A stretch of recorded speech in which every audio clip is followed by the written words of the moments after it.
Ito mga kabiyog, may gagamba tayo dito. Sapot pala, gagamba tuloy. Ayan.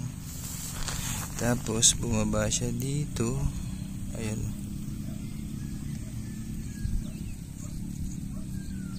Yun, nagalaw-galaw. Ito. Tikita. Ayun yung gagamba. Ayun, kita na.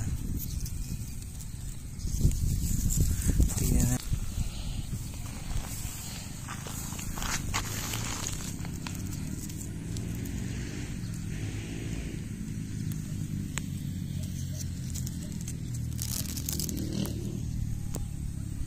Yan.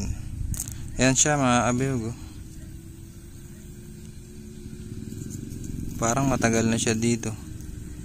Kasi puno na ng sapot yung kanyang tinutulugan. Papaalpasan ko rin to. Pinlex ko lang sa inyo. Alright.